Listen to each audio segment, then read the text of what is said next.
Shalom, selamat malam semuanya. Saya bukan SOC, saya OSC. Ngawur.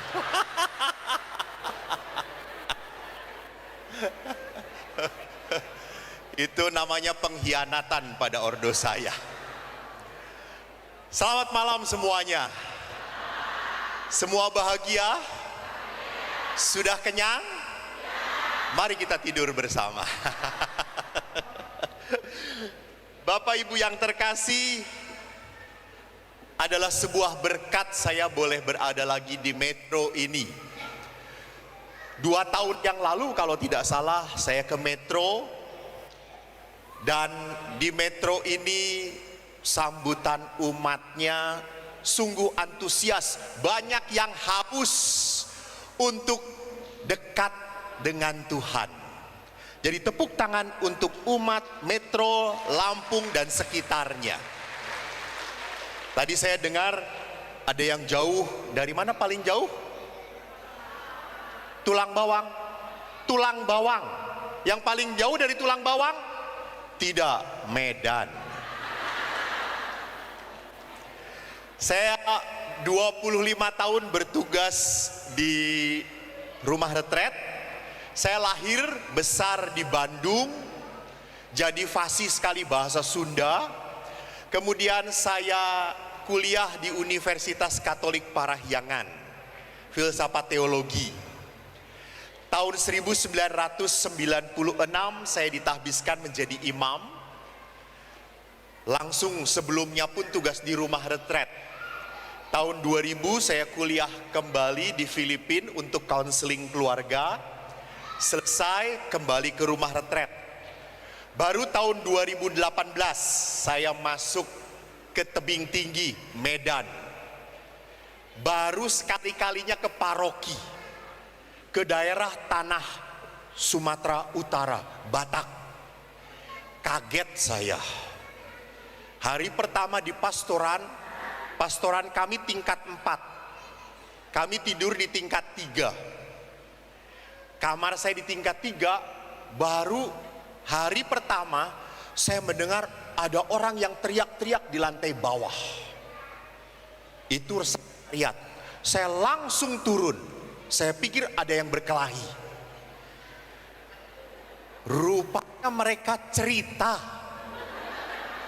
Kata saya "Woi, saya pikir berkelahi." "Pastor, tidak tahu. Kami orang Batak keras bicara." "Oh begitu ya?" "Iya gitu ya." Jadi semenjak saat itu saya sekarang kalau berbicara makin keras, karena tidak mau kalah dengan mereka. Saya di sini harus berbicara tentang keluarga berhikmat mengalami pencobaan. Waktu saya merenung, tiba-tiba saya ingat peristiwa Paskah kemarin.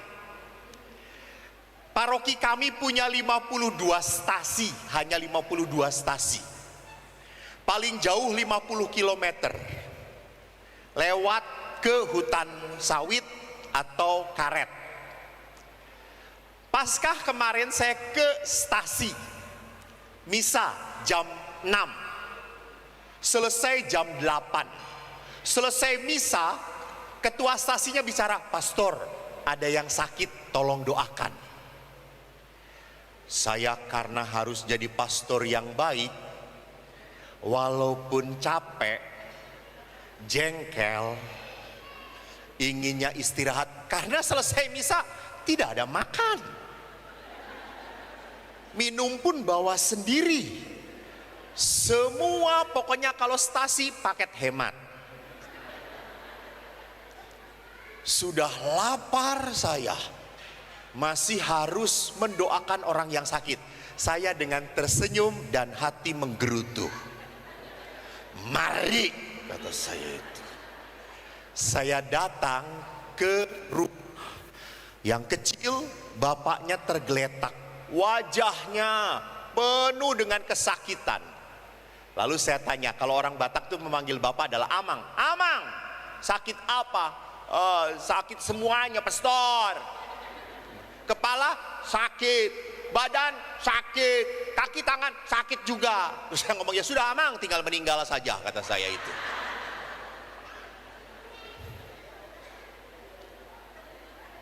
Aduh pastor, sakit. Lalu kata saya, kantongnya makin sakit pastor. Sudah banyak saya ke rumah sakit tidak sembuh-sembuh. Ya sudah Amang, mari kita berdoa. Saya itu bawa air suci. Anda tahu kalau air suci diberkati pada malam Paskah, berkatnya itu sungguh-sungguh besar. Lalu saya berkata, Amang, dalam nama Yesus, ingat, Yesus adalah air kehidupan. Dan jangan lupa, Yesus akan meringankan, Tuhan akan meringankan setiap beban dan penderitaan Amang. Amang percaya? Ya itu cuma, ya sudah, cuma saya perciki. Lalu setelah itu saya pulang.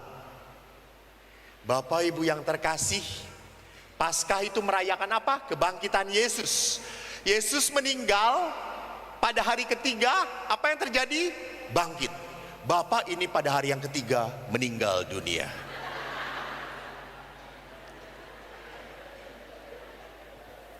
Saya dipanggil kembali, pastor, sukses. Ketua stasinya ngomong kayak gitu. Sukses pastor ini. Memang di Bandung pun pastor terkenal adalah pastor pencabut nyawa ya. Di sini sukses pastor. Apa maksudnya? Bapak, yang pastor doakan tadi malam meninggal. Siang ini pastor harus datang misa. Baik, saya datang. Bapak Ibu, waktu saya datang, saya melihat wajah Bapak ini tenang, begitu damai. Istrinya menangis, anak-anaknya menangis. Pertanyaan saya, kematian itu musibah atau berkat?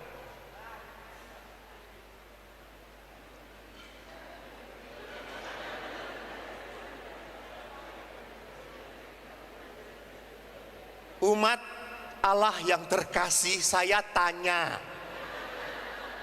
Anda kok kalau sudah makan itu jadi bodoh? Kematian itu musibah atau berkat? Istrinya menangis, Anda kurang ajar disebut berkat. Anak-anaknya masih kecil, musibah, mulai kacau. Baik, mari kita lihat. Tidak mudah mengatakan ini musibah atau berkat. Maka mari kita lihat, kalau kita berbicara tentang keluarga berhikmat, apa artinya berhikmat? Kalau kita berbicara hikmat, orang berhikmat, apa artinya berhikmat? Gimana Pak? Orang taat. Hikmat adalah taat. Saya akan mengatakan hikmat itu apa? Kebijaksanaan. Wisdom. Orang bijaksana itu adalah orang yang tahu benar, lalu melakukan apa yang dia ketahui. Itu bijaksana. Lawannya bijaksana itu apa? Bijaksini. Ini kalau TK-nya nyogok kayak gini. Lulus TK aja nyogok gitu ya. Ibaratnya bijaksana, bijaksini gitu ya. Lawannya lagi bijaksono gitu ya. Lawan dari bijaksana adalah bodoh. Jadi orang bodoh itu tahu tapi tetap nekat. Maka orang itu tahu merokok itu tidak baik untuk kesehatan, tidak baik untuk paru-paru. Jadi kalau orang yang tidak merokok adalah orang bijaksana. Dan orang yang merokok adalah Anda yang ngomong, bukan saya ya. Tolong. Jadi dia tahu masih nekat. Contoh, samcan hauce. Betul atau tidak? Betul, Anda sudah umur 50, ingat, sudah banyak samcan di sini. Jangan tambahin satu garis lagi. Tapi kalau sudah melihat, sikat men. Tadi dikatakan hautse, enak. Itu lihat. Ini orang bodoh. Anak-anak makan, bat silahkan. Anak-anak banyak terbakarnya. Lah kalau kita sudah di atas 40, makan nempel di sini. Gitu ya. Saya masih ingat toh, ada seorang bapak, saya pernah cerita, ada seorang bapak yang pusing dengan istrinya, tolong pastor. Kenapa? Istri saya itu kegemukan pastor. Saya itu takut. Kenapa takut? Istri saya terlalu gemuk nanti sakit. Tolong pastor buat dia bertobat. Lalu saya datangin istrinya. Ibu, wih ibu badannya ya ampun. Kayak layar TV kata saya itu. Lebar amat bu. Pastor jangan menghina. Ibu bukan menghina, saya hanya memperlihatkan kenyataan. Ibu tolong, ibu Katolik bukan? Katolik pastor. Kalau Katolik itu percaya pada ajaran Yesus, percaya pastor. Ingat Yesus berkata pintu surga itu sempit ibu.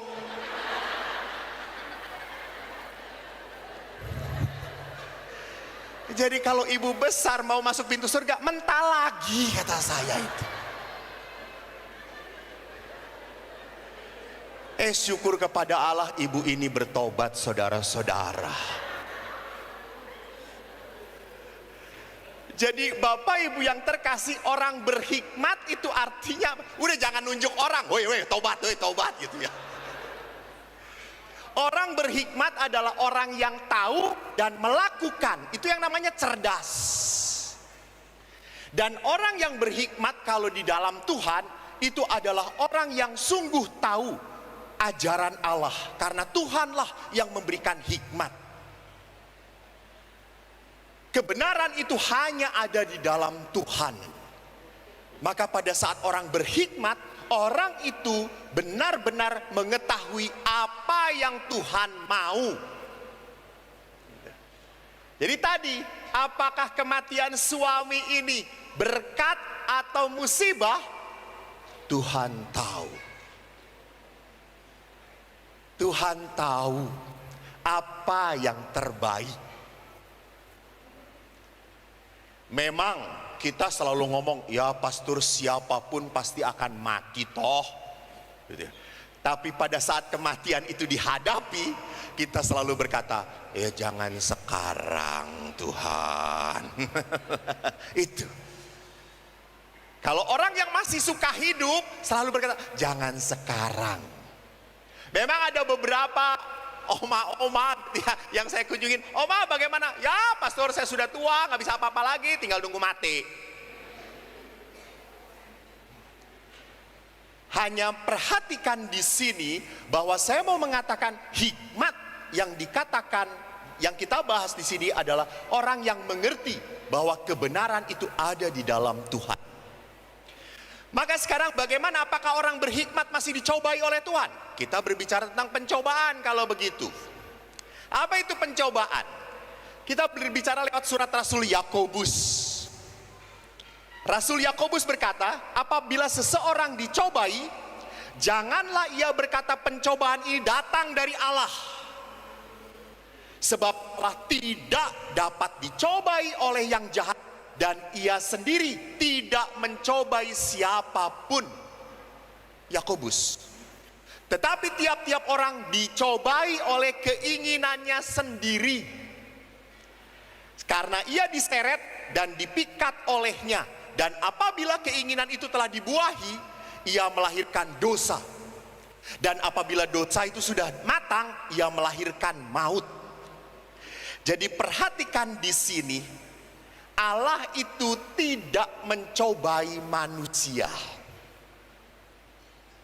Lalu percobaan itu datangnya dan dikatakan tiap orang dicobai oleh keinginannya sendiri. Jadi di dalam hidup manusia ini ada keinginan-keinginan yang tidak teratur. rupanya. Maka orang dikobai oleh keinginannya sendiri, kecenderungan kita itu berbuat dosa. Nafsunya tidak terarah. Contoh, dalam kitab Kejadian bab 6 ayat 5 pun dikatakan, kecenderungan hati manusia selalu membuahkan kejahatan. Contohnya, kita dipanggil untuk setia. Saya tidak suka jauh dengan Anda, saya lebih senang dekat dengan Anda.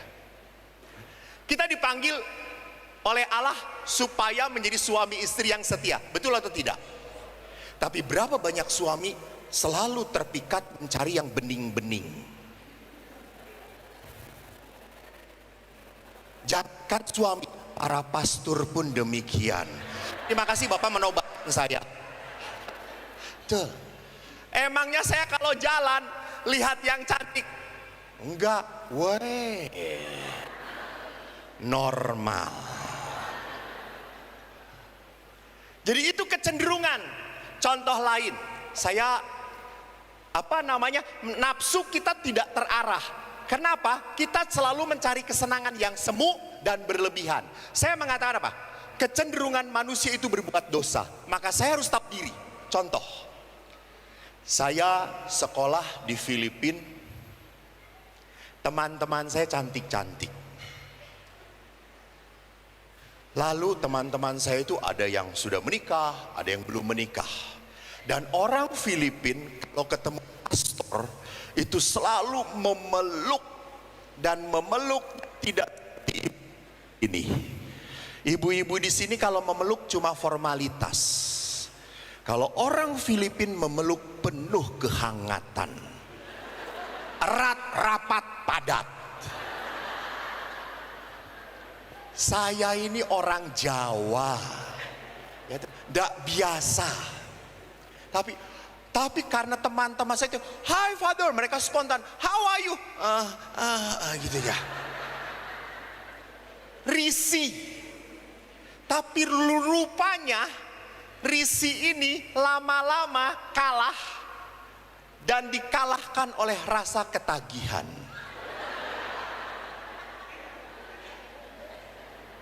Jadi kalau ketemu teman itu saya bahagia, kalau libur itu saya sedih. Jadi selalu senang kalau kuliah, "Ya, how are you?" gitu ya. Terus karena lama-lama ketagihan, rupanya lama-lama juga merindukan. Terus akhirnya saya berpikir, nggak beres nih. Eko nggak beres. Doanya janganlah masukkan ke dalam cobaan, karena Eko bisa masuk sendiri. Akhirnya saya berkata, enggak, saya pastor. Saya harus menjaga panggilan saya. Lalu akhirnya enough, saya tidak. Lalu teman-teman kalau ketemu sama, "Hi Father, we will hug you." No. Why Father? I have something no good here. Father, we hug in Christ, in Christ, kata saya. Lu tenang, gua pulang pening coy.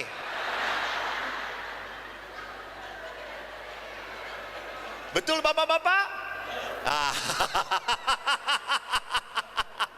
Tuh. Jadi saya tahu diri, akhirnya apa kalau mereka tuh salam saja, salam sudah gitu ya. Lihat di sini. Jadi kalau orang tidak bisa nahan diri, apa? Kecenderungan kita berbuat dosa, jatuh. Jangan pernah coba-coba. Maka sekarang godaan itu makin besar, apalagi orang tua sekarang senang sekali yang namanya reuni. Halo. Itu bisa menjadi ladang dosa kalau tidak hati-hati. Karena apa? Cinta lama bersemi. Betul. Cinta lama belum yang punya pengalaman langsung hafal. Tuh. Reuni tuh minimal 2, 5, 10 tahun. Ini tiap bulan reuni. Ini kampret namanya.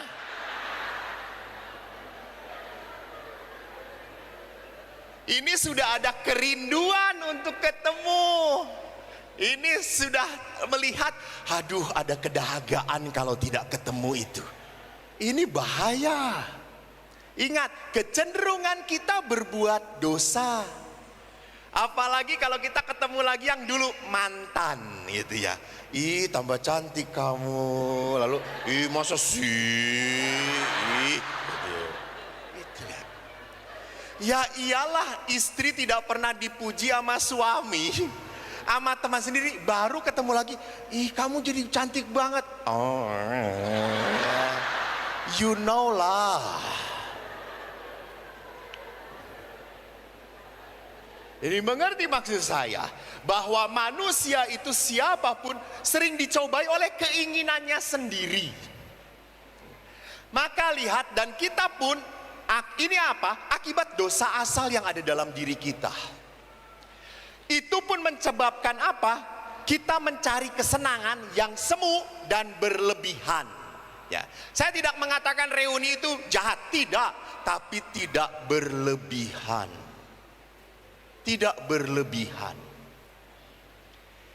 Jadi kalau orang sudah berlebihan, orang sudah mencari senangnya, orang sudah mencari nikmatnya. Makan untuk hidup, bukan hidup untuk makan. Jadi kita makan itu supaya bisa hidup. Tetapi banyak sekali orang-orang yang makan enak, sehingga cari apa? Enaknya. Maka kalau orang cari enaknya, baru makan di sini sudah langsung ngomong, ya kok di sini ya, padahal di restoran itu lebih enak banget. Yang ini aja belum ketelen, sudah ngomongin yang di sana lebih enak. Ini lihat, kesenangan yang tidak teratur. Orang selalu ingin berlebih, tidak bisa mengatakan enough, cukup. Ini cobaan yang dikatakan oleh Rasul Yakobus oleh keinginannya sendiri. Hanya sekarang mari kita lihat bahwa di dalam kitab suci ada sisi lain tentang cobaan, pencobaan. Pencobaan itu pun ada kata menguji. Saya coba lihat di dalam bahasa Inggris, kalau Yesus itu masuk ke dalam pencobaan. Pencobaan dalam bahasa Inggris adalah temptation. Tapi kalau diuji seperti Abraham diuji untuk menyerahkan siapa anaknya? Ishak. Itu dalam bahasa Inggrisnya bukan temptation. Di bahasa Inggrisnya tersebut put to the test. Jadi tes itu ujian. Kan ada kalau sekolah SMA, kelas 6 nggak ada toh. Kamu sudah lulus cobaan belum? Bukan. Kau sudah lulus ujian atau tidak kan? Ujian SIM, nggak ada cobaan SIM gitu ya. Jadi ini put to the test, tes. Sedangkan cobaan itu temptation. Maka di dalam Mazmur, apa itu artinya ujian? Sebab engkau telah menguji kami ya Allah, telah memurnikan kami seperti orang memurnikan perak. Kata uji pun muncul lagi, sesungguhnya aku telah memurnikan engkau, namun bukan seperti perak, tetapi aku telah menguji engkau dalam dapur kesengsaraan. Kata ujian pun muncul di dalam kitab kebijaksanaan. Setelah disiksa sebentar, mereka menerima anugerah besar, sebab Allah hanya menguji mereka lalu mendapati mereka layak bagi dirinya. Jadi lihat di sini apa bedanya? Cobaan itu dari iblis, ujian itu dari Tuhan. Jadi manusia diuji untuk melihat apakah ia setia imannya atau tidak. Nah, bapak-bapak, saya tes sekarang. Kalau ke supermarket atau pasar swalayan atau mall, ada gadis pakai rok pendek menawarkan rokok. Om, ini rokoknya enak loh, om, gitu ya. Itu ujian apa cobaan? Bapak-bapak jawab.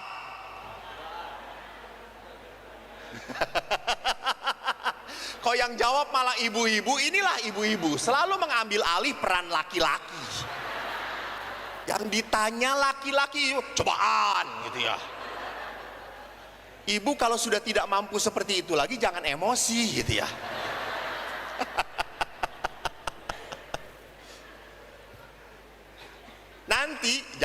Nanti kita bisa lihat jelas apa bedanya cobaan dan ujian. Yesus dicobai atau diuji? Yesus temptation, dicobai. 3 hal. Menjadikan roti untuk jadi batu. Anda rupanya hafal, lebih hafal dari saya. Iblis meminta bahwa Yesus menyembah sehingga ia bisa diberikan seluruh kemuliaan dunia ini. Saya intermezzo. Pada saat membaca bahwa iblis berkata, Yesus, lihat seluruh kuasa dunia, aku akan memberi kepada kamu kalau kamu menyembah aku. Pertanyaan saya, jadi iblis itu bisa memberi berkat atau tidak? Bisa. Bisa memberi rejeki, bisa. Sorry, bukan berkat, bukan blessing from God gitu ya. Tapi rejeki katakanlah bisa. Bisa memberi kekuasaan. Tetapi mari kita lihat itu cobaan. Lalu yang ketiga, iblis meminta Yesus mencobai Tuhan Allah dengan menjatuhkan diri. Maka lihat di sini pada saat menutup, Lukas berkatakan, sesudah iblis mengakhiri semua pencobaan itu, ia mundur dan menunggu waktu yang baik. Halo, iblis bekerja sampai sekarang, menunggu waktu yang baik. Jadi jangan pernah berpikir iblis itu nganggur, enggak. Dan jangan berpikir iblis itu hanya ada di tempat-tempat kuburan, tidak. Bahkan iblis pun muncul di gereja, saudara-saudara. Jangan pikir tempat suci tidak ada iblisnya, ada. Saya kemarin memberikan seminar kepada para ibu perangkai bunga di gereja. Dan rupanya menurut survei, waktu ibu-ibu merangkai bunga, tema apa yang dibicarakan adalah tema pasturnya. Pasturnya menyebalkan ya, iya, malah dekat dengan tantu-tantu ya gitu ya, iya si tantu itu ya, iya gitu, itu lihat. Merangkai bunga di depan Yesus yang sedang disalib. Untung aja Yesusnya nggak turun dan nampar, diem loh.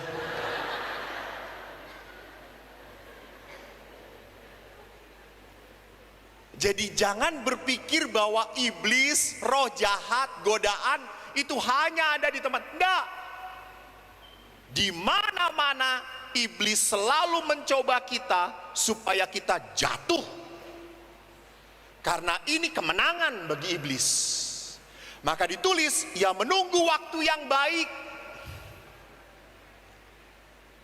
Nah sekarang, apa bedanya cobaan dengan ujian?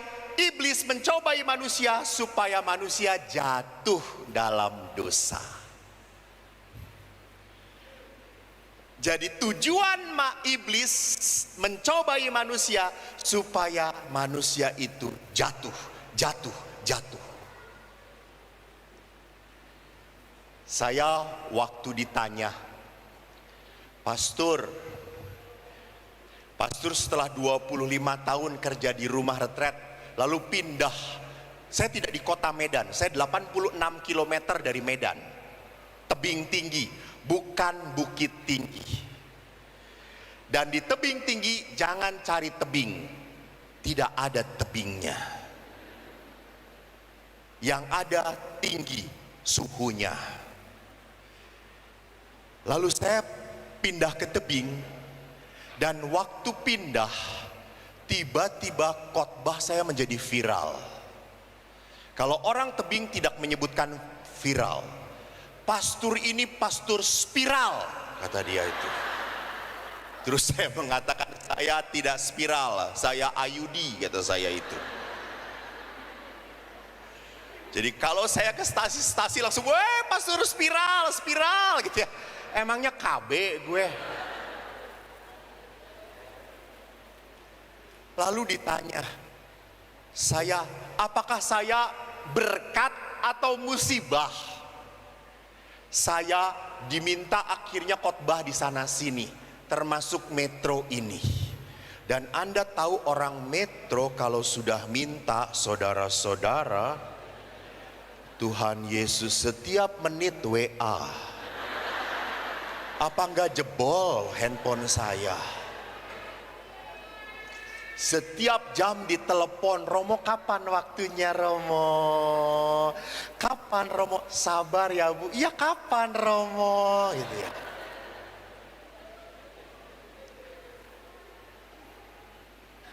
Saya apakah dipanggil ke sana sini adalah sebuah anugerah? Kalau jujur musibah. Saya lebih senang jadi pastor yang duduk tenang, anteng di gereja, diem. Udah, gak banyak yang komentar.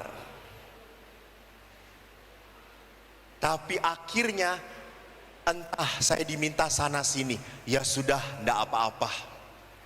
Karena kebetulan gereja saya pun sedang bangun stasi untuk jadi paroki dan sedang bangun gereja. Akhirnya saya ke sana sini cari bantuan untuk gereja stasi. Tapi di metro ini dilarang. Misinya harus cari dana untuk MBI. Bapak jangan tepuk tangan dulu Pak. Ada kesepakatan dengan panitia Pak. Jadi kalau saya tidak mendapatkan malam ini kurang dari 20 juta, saya ya itu tidur di tenda Pak. Jadi tolong disumbang ya Pak ya.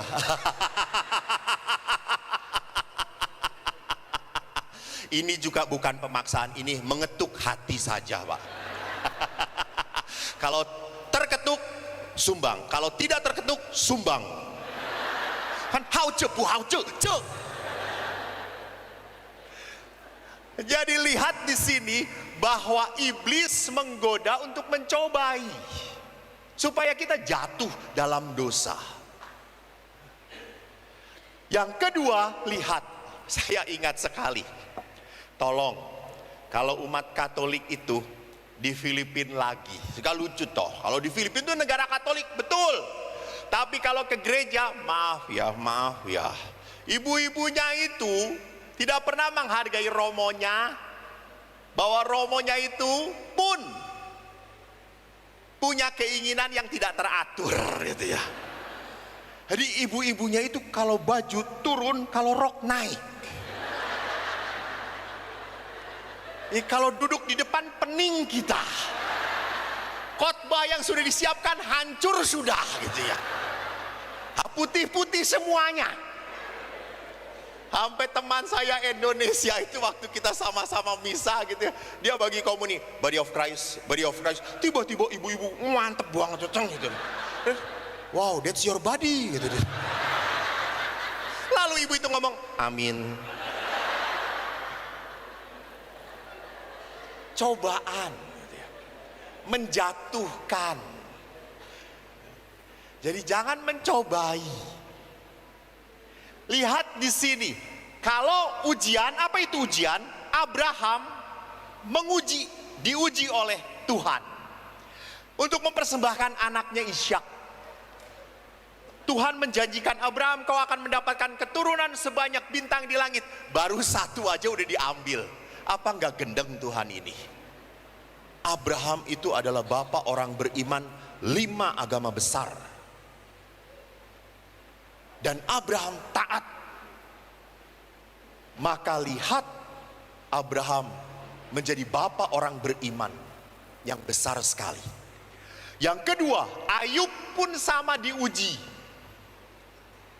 Dia taat, dia punya segala-galanya, dan pada saat yang cepat diambil segala-galanya, musnah. Dan di dalam kitab Ayub dikatakan, dalam semuanya itu Ayub tidak berbuat dosa dan tidak menuduh Allah berbuat yang kurang patut. Jadi rupanya Tuhan memperbolehkan cobaan atau ujian terjadi dalam hidup kita untuk alasan yang lebih baik. Untuk apa? Bertobat. Dan supaya apa? Manusia lebih kudus lewat ujian ini. Jadi ada cobaan, ujian yang dibiarkan terjadi pada manusia supaya manusia itu bertobat. Contoh, saya dikaruniai lahir dari seorang ibu. Bunda saya itu punya penyakit komplikasi, gula tinggi dan darah tinggi. Konon katanya penyakit itu menurun pada anak-anaknya. Dan ibu pun meninggal karena komplikasi itu. Akhirnya saya mendapatkan anugerah dari Tuhan, penyakit darah tinggi. Tuhan lupa bahwa Eko ini senang makan daging, apalagi daging kambing. Bertentangan. Saya suka daging kambing, saya punya darah tinggi. Saya harus membatasi. Tetapi umat Bandung ini sering mencobai saya. Dan kalau dicobai saya juga sukanya senang. Jadi kalau umat Bandung selalu berkata, Romo kita makan. Mereka tahu saya suka makan daging kambing. Ayo Romo makan kambing. Enggak kata saya tuh. Romo ini enak banget, empuk sekali. Enggak, saya udah tahu. Ayo Romo, enak. Akhirnya enak? Ya udahlah dikit. Dan saya pergi dengan suami istri dan saya bertiga makan. Romo berapa? Dua. Bener dua. Ngetes. Akhirnya ibu itu berkata 10.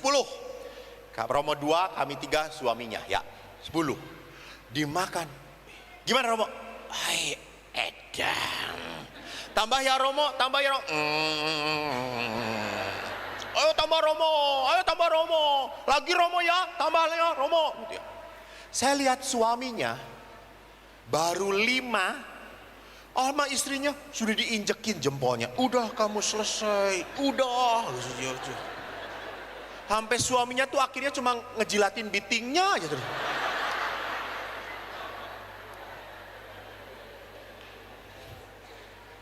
Lalu saya berkata, ibu kenapa kok saya suruh tambah terus?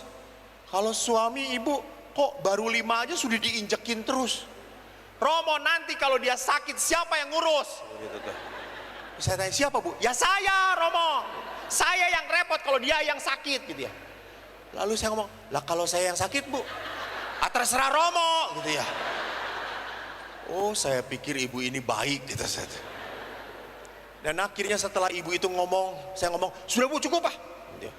Saya lihat, udah ngomong cukup, 25 tusuk. Kata saya, waduh gitu ya. Tambah Romo? Enggak, cukup kata saya. Selesai, itu makan malam. Saya pulang ke rumah. Biasa saya tertidur jam 11, sudah langsung pulas. Itu jam 11 tiba-tiba panas badan saya, keringat. Saya nyimpen tensi di rumah, di kamar. Saya tensi kurang lebih 120. Dan jantung saya berdetak. Saya sadar, oh iya ya, saya darah tinggi. Lalu di situ saya mulai ketakutan, takut mati.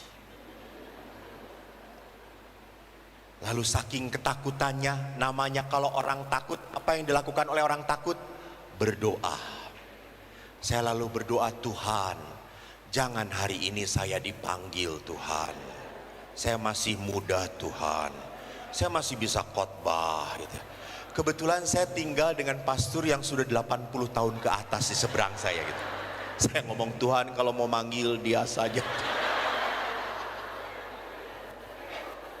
Dia sudah tua Tuhan, gak bisa apa-apa, kata saya itu. Setelah doa seperti itu saya jadi tenang. Saya bisa tidur nyaman. Besoknya jam 5 saya bangun, segar. Wih, bangun, yes, kata saya itu. Saya pikir, wih, jangan-jangan pastor yang di sebelah, kata saya. Lalu saking takutnya saya langsung keluar, saya gedor pintunya. Pastor, pastor, karena orang Belanda. Pastor, pastor. Enggak jawab. Saya sampai tendang pintunya. Pastor, woi, gitu. Masih hidup? Ya masih, kata dia itu. Paginya setelah doa, dia tanya, kenapa kamu menendang-nendang kamar saya dan teriak-teriak masih hidup atau tidak? Lalu saya ceritakan, jadi kamu kurang ajar ya. Jadi perhatikan di sini, mulai saat itu saya bertobat. Setelah saya tidak pernah makan sate lebih dari 25 lagi. Batasnya 25 bagi saya. Bertobat toh. Lalu 3 minggu yang lalu juga saya lucu, ada seorang bapak jemput saya. Dia di tol Jagorawi, bapak ibu, yang kencang banget sampai 140-160, gila kata saya. Pung, wush, gitu ya. Saya itu di depan, salam Maria penuh rahmat Tuhan. Takut saya. Si bapak itu memang cuat salib gitu. Ini mau kemana kata saya. Terus saya ngomong, Pak kalau ke surga jangan cepet-cepet Pak, kata saya itu. Oh tenang Romo, saya sudah biasa. Iya biasa-biasa kata saya, jangan seperti ini gitu. Lalu tiba-tiba agak macet, suruh bawa itu ngerem.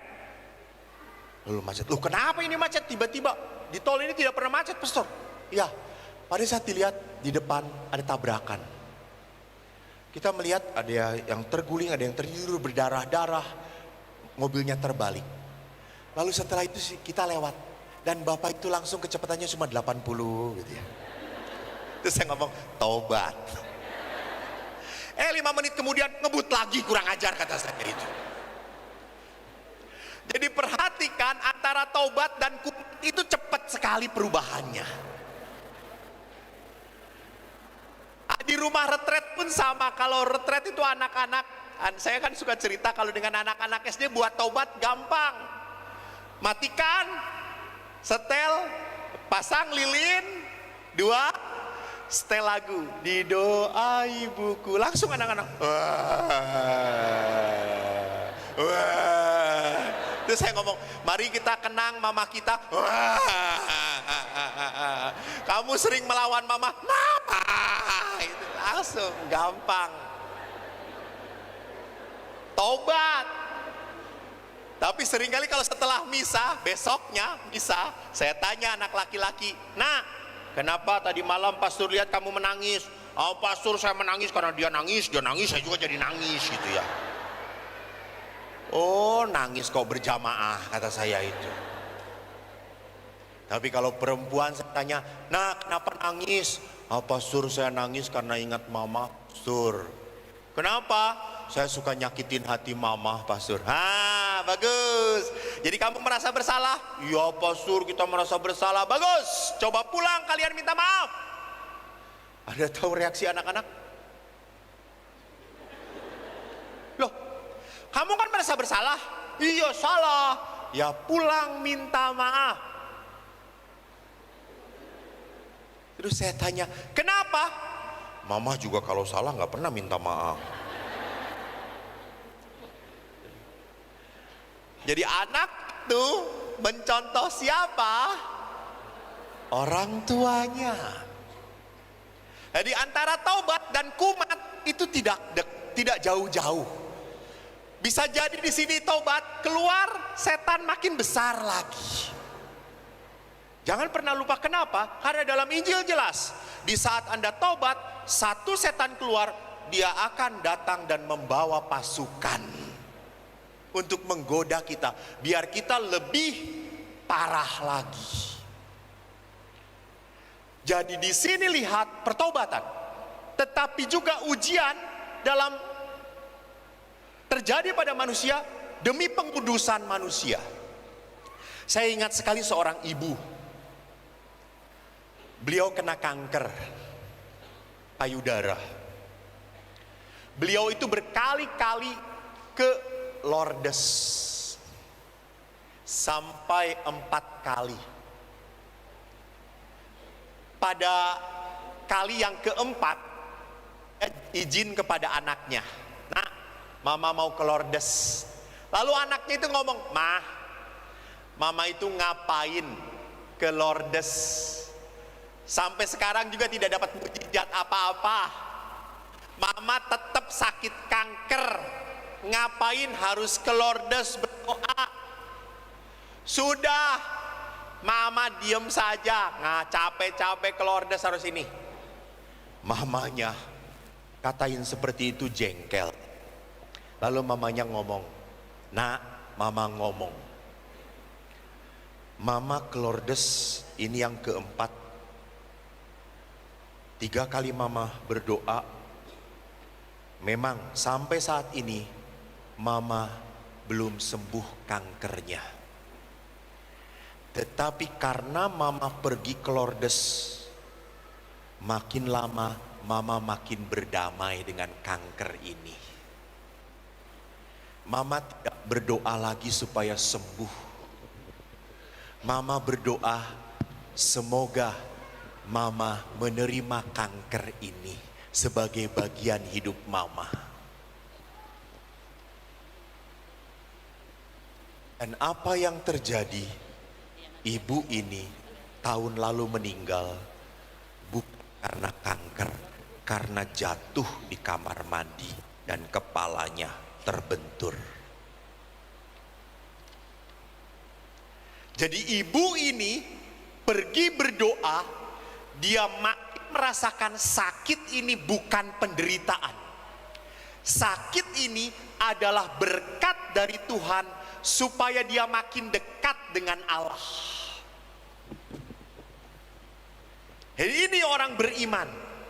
Jadi diberi penderitaan supaya apa? Semakin kudus. Kalau Anda membaca riwayat orang-orang kudus, mereka menderita. Dan penderitaan itu membuat mereka makin dekat dengan Allah.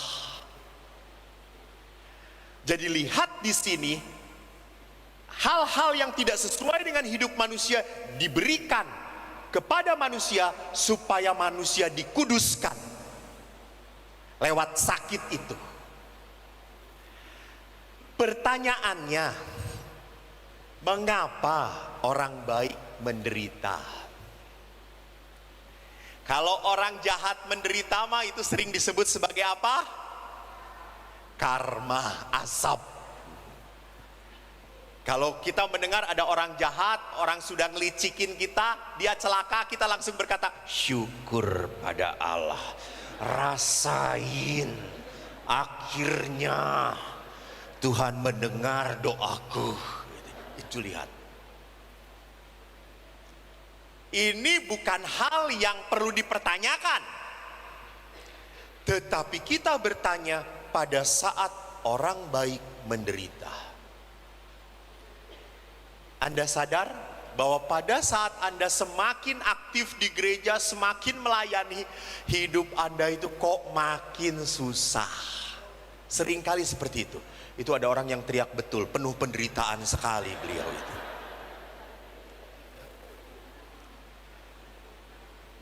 Jadi rupanya orang semakin melayani Tuhan, hidupnya bukan semakin dimudahkan oleh Tuhan.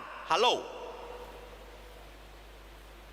Bahkan seringkali pada saat kita semakin melayani, kok semakin berat, kok semakin sulit, kok semakin ada aja masalah. Gitu ya.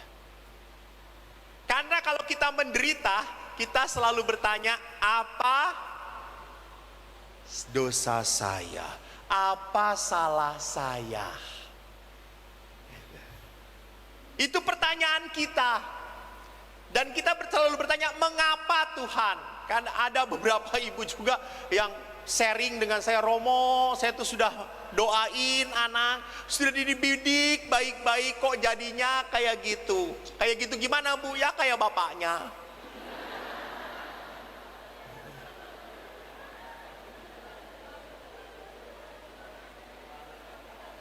Lah ibu kenapa dulu memilih? Dulu memilih itu baik banget bapaknya. Setelah kawin keluar aslinya. Lalu ibu tahan nggak? Enggak. Terus kenapa sampai sekarang? Ya sudah. Lah.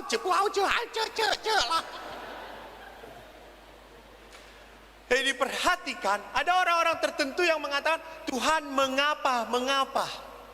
Bapak ibu, kalau kita menderita, kita selalu ingin tanya, mengapa? Pertanyaan saya, kalau Anda sudah mendapat jawaban yang memuaskan Anda, apakah penderitaan itu akan hilang? Tidak. Jadi memang ada misteri penderitaan yang tidak bisa kita jelaskan.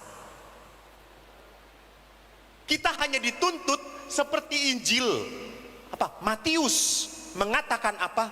Barang siapa mau mengikuti aku, ia harus memikul salibnya, mengikuti aku, memikul salib. Saudara-saudara, ingat, setiap keluarga itu punya salibnya masing-masing. Tuh. Jangan lupa, jangan pikir, bapak itu enak ya, akrab, duaan terus kemana-mana, istrinya ke toilet, bapaknya juga ke toilet, gitu ya.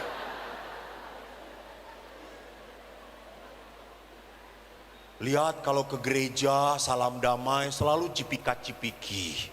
Suami saya boro-boro cipiki, salam damai Pak.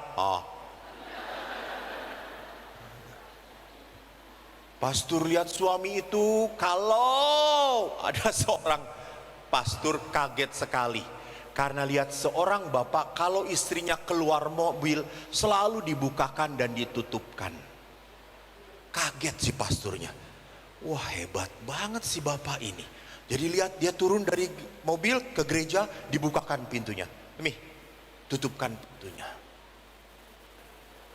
Lalu si pastor saking kagumnya, dia tanya kepada ibu itu, Bu, bapak itu sangat sayang ya dengan ibu. Terus ibunya, biasa aja. Loh, ibu ini tidak peka, kata si pastornya. Kenapa pastor? Saya itu melihat kalau ke gereja, bapak itu suami selalu bukakan dan tutupkan pintu mobil ibu. Romo, itu terjadi setelah pintu mobil tidak bisa dibuka dari dalam.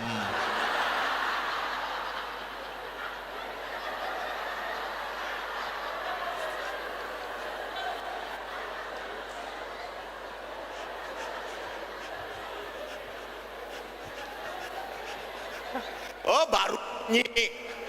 Yang lain apa sih ngertinya? Biasa naik angkot susah lah, kalau dia naik angkot tidak pernah. Jadi Bapak Ibu lihat, di dalam kehidupan memang ada penderitaan yang tidak bisa kita jelaskan. Dan bukan penderitaan itu untuk dijelaskan. Penderitaan itu untuk diterima, dipanggul. Kita mau mencari jawaban dari siapapun, tetap tidak pernah bisa kita mendapatkan jawaban yang puas. Saya ingat sebuah tulisan yang tadi saya ceritakan kepada beberapa panitia. Siddhartha Buddha Gautama Waktu mencapai bodhisattva, ia bisa mengalahkan penderitaan dengan duduk di atas lotus. Kalau saya salah nanti pas istirahat tolong dibenarkan. Dengan tenangnya sang Siddhartha mencapai bodhisattva, Buddha. Yesus mencapai dan mengalahkan penderitaan lewat apa? Di atas salib. Itu bedanya. Jadi Kristianitas untuk apa? Mengajarkan bukan untuk menghindari penderitaan. Kristianitas mengajarkan kita untuk menggenggam penderitaan. Anda tahu kawin itu sulit? Ya. Anda tahu kawin itu sampai mati? Ya. Kenapa banyak mengeluh? Kenapa Anda banyak membanding-bandingkan? Itu yang membuat Anda makin menderita. Itu yang membuat Anda makin sakit, kecewa. Karena banyak sekali perkawinan, halo, tidak sesuai dengan harapan. Betul atau tidak? Aduh ampun, langsung dijawab. Dan ibu-ibu yang menjawabnya.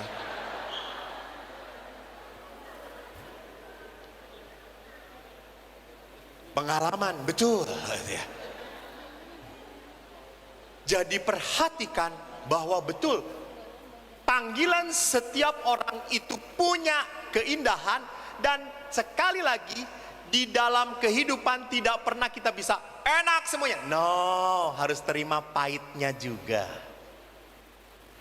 Saya menjadi pastor sendirian, kemana-mana tidak pernah direcokin. Tapi berkali-kali saya pergi, lupa bawa celana dalam, Pak. Karena tidak ada yang mengingatkan. Bapak kalau pergi keluar kota, siapa yang menyiapkan segala-galanya? Istri. Enak, Pak. Pertanyaan saya juga, Bapak, apakah Bapak tahu nomor istri berapa dalemannya? Laki-laki tidak akan tahu. Nggak tahu betul, laki-laki hanya fisik. Segini Romo, segini Romo. Sebelum nikah segini, sekarang segini Romo. Kalau istri tahu nggak dalaman suaminya? Tahu. Siapa yang membelikan? Istri. Istri. Lihat itu perempuan melengkapi. Suami itu terima beres. Bapak mau jalan-jalan ke Palembang naik mobil, bapak yang setir, langsung ngomong, "Mi, minum." Nyoh.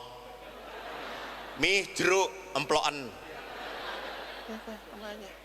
Saya dengan para pastor dari Bandung mau ke Jogja sampai tol di mana sih sebelah sana ujung Berung, sana minum nggak ada.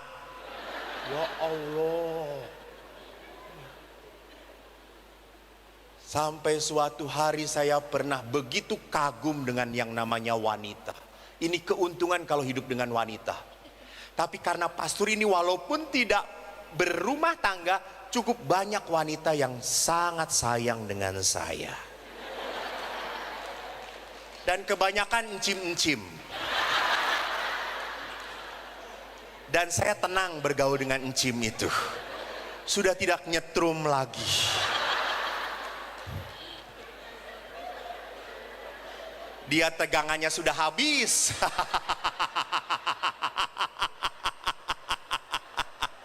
Saya nggak punya tegangan gitu, ya udahlah. Sampai suatu hari kayak encim itu sayang pada saya ulang tahun, ingat sekali di pasturan. Sampai Romo, Cim gitu ya, dia peluk saya gitu. Romo, ini hadiah untuk Romo gitu ya. Aduh Cip, repot-repot. Ini pasti Romo seneng. Karena namanya encim kan, orang tua kan selalu ingin pada saat itu juga dibuka kan. Kita happy bos, dia sudah nyanyi, "Ayo Romo, hadiahnya dibuka, ayo Romo dibuka." Terus yang lain, "Ayo dibuka Romo." "Pastor, ayo dibuka, kasihan Cim ini." Ya udah dibuka. Pada saat dibuka saya kaget. Celana dalam. Lalu saya tanya, Cim, kok tahu? Romo kan suka yang anti selip kan, ini anti selip Romo. Betul. Dan saya lihat nomornya pun percis nomor saya. Terus saya tanya, Cim, kok bisa tahu sih nomornya? Saya 2 hari yang lalu ke tempat ruang cuci. Terus saya tanya tukang cuci, mana yang punya Pak Sureko? Mana? Terus, Cim, kok hafal? Ya saya potret, kata saya itu. Terus saya ngomong, tolong ya jangan dijadiin PP ya, Cim, kata saya itu. Saudaraku terkasih, lihat bahwa saya sebagai pastor ada sukacita, ada penderitaan. Tidur sendirian, tidak bisa saling menghangatkan. Anda tidur berdua, tapi jangan lupa ada suara-suara aneh yang kadang-kadang muncul.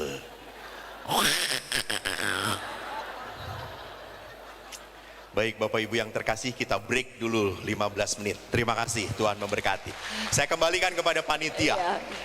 Kita beri aplaus sekali lagi untuk Romo Eko. Baik, kita teruskan dahulu. Bahwa apa? Mengapa orang baik menderita? Kita selalu bertanya bahwa penderitaan itu selalu dikaitkan dengan dosa, dengan kesalahan. Rupanya sejak zaman Yesus tidak pernah mengaitkan antara dosa dan penderitaan. Mari kita lihat dalam Injil Yohanes. Yohanes bab 9 ayat 1 sampai 3 menuliskan kisah yang cukup pendek tetapi menarik. Yesus sedang lewat, ia melihat seorang buta sejak lahirnya. Murid-muridnya bertanya kepadanya, Rabi, siapakah yang berbuat dosa? Orang ini sendiri atau orang tuanya sehingga ia dilahirkan buta? Jawab Yesus, bukan dia dan bukan juga orang tuanya. Tetapi karena pekerjaan-pekerjaan Allah harus dinyatakan di dalam dia. Jadi perhatikan, Tuhan itu bisa memberi berkat lewat penderitaan. Ini bahasa yang paling susah. Karena penderitaan itu selalu kita lihat sebagai sesuatu yang kita hindari. Betul toh? Kalau kita sedang menderita, kita selalu berkata, Tuhan cepat selesai, cepat beres. Saya sudah tidak tahan. Tetapi Yesus memperlihatkan di sini, kebutaan itu dibiarkan karena Tuhan mau menunjukkan kemuliaan lewat kebutaan. Intermezzo. Saya bertemu dengan seorang pastor yang sudah meninggal. Pastor itu berkata, Eko, kamu tuh salib suci ya? Pastor itu pun salib suci. Ya, ciri khas salib suci adalah merah dan putih. Ini adalah lambang dari darah yang keluar dari lambung Yesus dan air yang keluar. Jadi seorang salib suci harus menemukan keselamatan dalam penderitaan. Dia mengatakan seperti itu. Jadi seorang salib suci harus menemukan keselamatan dalam penderitaan. Lalu dia nerusin, tapi jangan lupa penderitaan itu ada 3 macam. Dia mengatakan salib itu ada 3 macam. Lalu saya bingung, emang salib apa saja, pastor? Dia itu orang sederhana, dia mengatakan begini, kok ada salib merah, ada salib hitam, ada salib putih. Apa artinya? Terus dia mengatakan salib hitam. Salib hitam itu adalah penderitaan yang terjadi karena salah kita sendiri. Jadi tidak setiap penderitaan itu menyucikan, tidak setiap penderitaan itu menguduskan dan membuat bertobat, tidak. Karena ada kesalahan-kesalahan penderitaan yang terjadi karena kesalahan saya. Contoh akhirnya saya jelaskan, oh iya betul, saya ini senang makan tahu. Anda tahu tahu Bandung adalah tahu yang paling nikmat, gurih. Tahu Lampung seperti sendal jepit.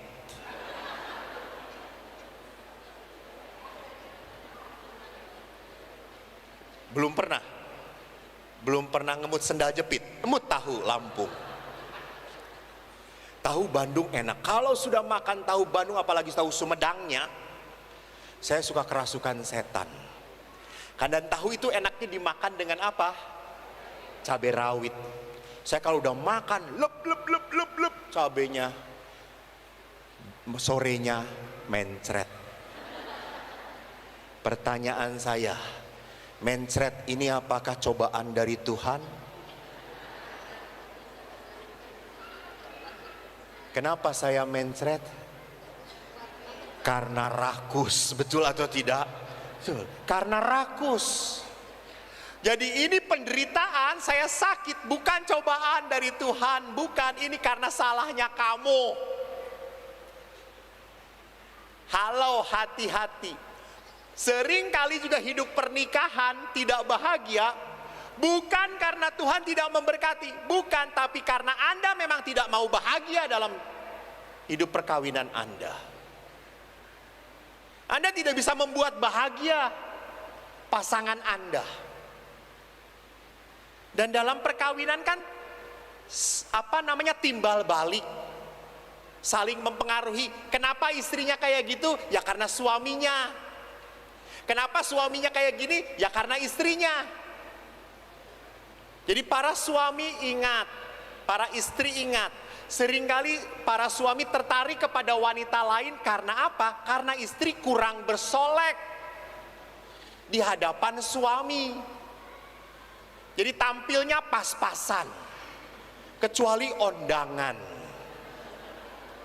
Kan suka aneh toh, kalau saya juga mau mengawinkan anak pasangan itu suka aneh. Karena perempuan ini tiba-tiba bulu matanya jadi panjang gitu, saya tuh aneh. Kata saya. Bahkan saya pernah menikahkan setelah dia sungkem, dia berkedip tapi bulu matanya nggak turun-turun, kata saya tuh. Oh lepas, kata saya itu. Oh pakai aibon nanti lagi di lemnya. Jadi suami tidak pernah melihat istri yang cantik. Sedangkan orang lain kalau ketemu, wah cantik, lihat dia solek bagus, itu lihat. Istri pun kenapa tidak pernah bersolek? Karena kalau sudah bersolek dengan suami, suami tidak pernah memuji. Lihat aja kalau ondangan, istri tuh kalau keluar dari kamar, ya Tuhanku Yesus, nunggu dokter gigi aja lebih lama daripada nunggu dokter gigi toh. Sudah gitu keluar pas-pasan gitu ya. Anda cuma, nih ya Allah, semua ditempelin.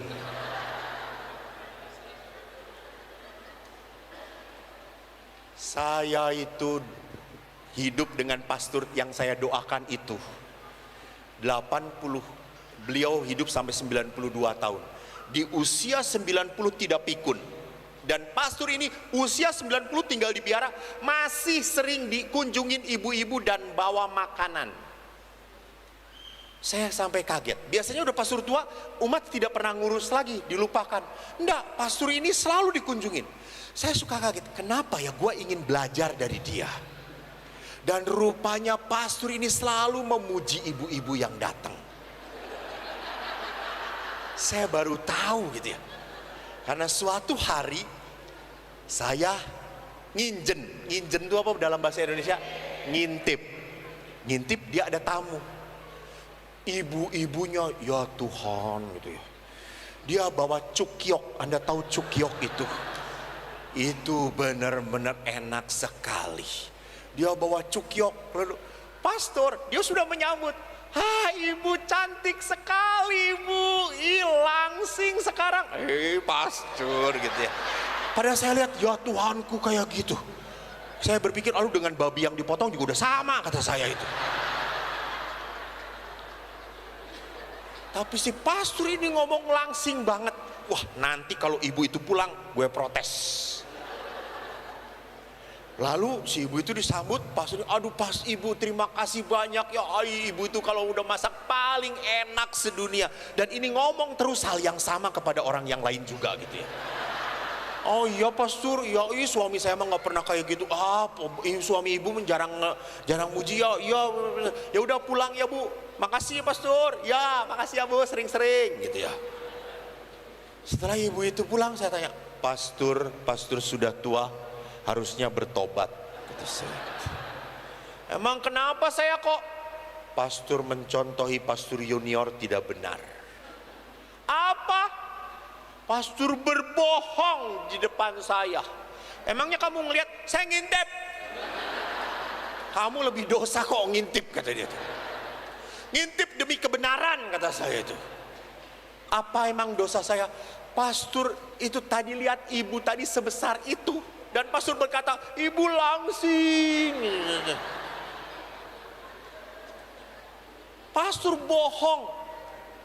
Lalu pastor itu berkata, Eko, saya tidak bohong. Saya lihat besar pastor. Eko, waktu saya ngomong saya copot kacamata saya. Pastor itu kacamatanya tebal sekali gitu. Kata saya, oh iya. Saya bisa mengerti gitu ya. Jadi Pak kalau mau memuji ibu, copot kacamatanya dulu.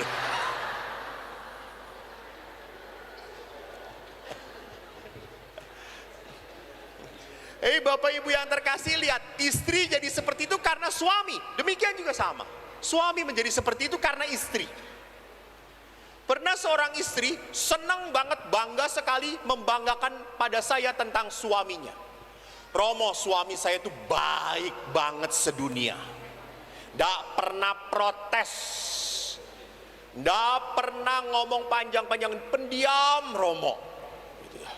Oh dia itu kan. Terus saya tuh berpikir dalam hati, saya baru 5 menit dengan ibu ini sudah nggak tahan telinga saya gitu ya, ngomong terus ya. Terus saya tuh ngomong, kok tahan ya suaminya. Jadi rupanya suami ini bukan pendiam, tapi karena tidak pernah punya waktu untuk berbicara, istrinya ngomong terus. Jadi suami baru ngomong, akhirnya suaminya ini cek yang baik,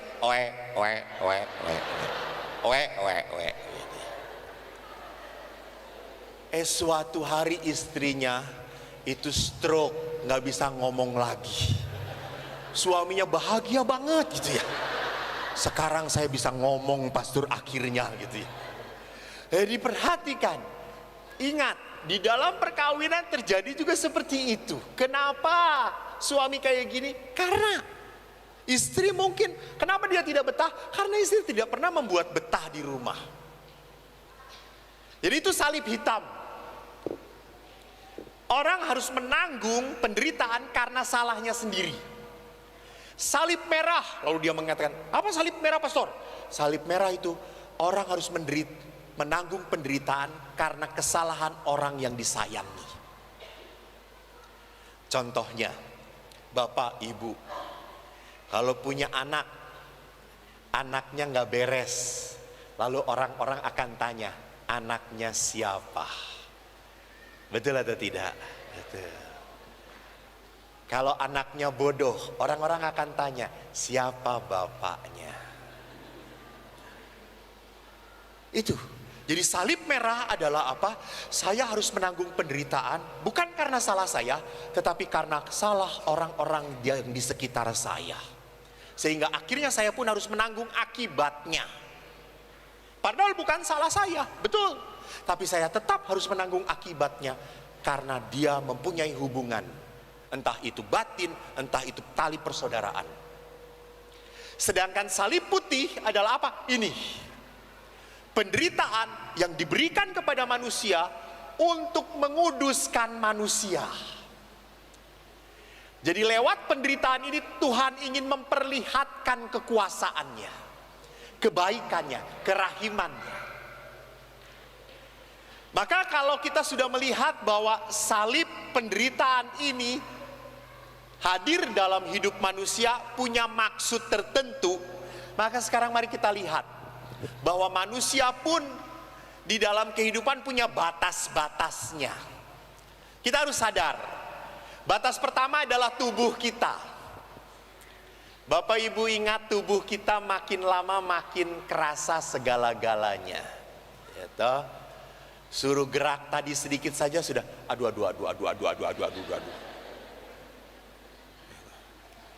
Jalan kaki ke tangga sedikit aja udah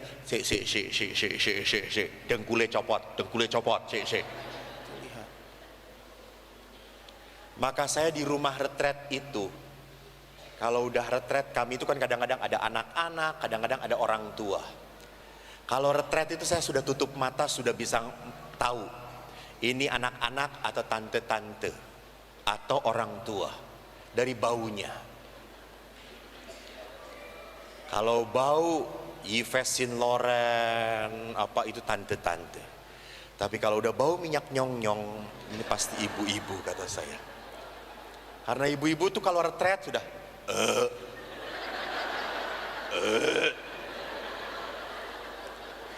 jadi 5 menit pertama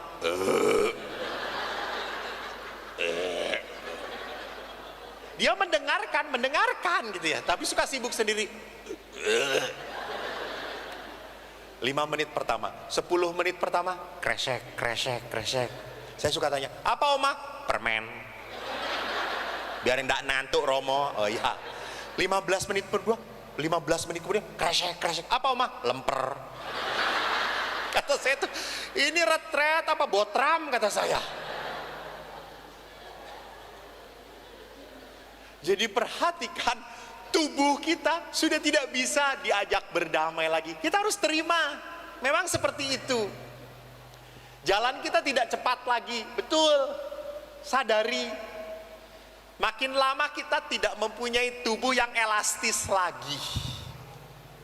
Ini keterbatasan yang harus kita sadari. Kadang-kadang juga beberapa orang mengalami penyakit yang seringkali tidak bisa disembuhkan. Secara badan mungkin tidak bisa disembuhkan. Pertanyaannya, kalau sudah secara badan tidak bisa disembuhkan, tidak ada obatnya, lalu jiwanya pun tidak semangat, makin drop. Karena orang ini tidak ada sukacita lagi. Kedua, pikiran.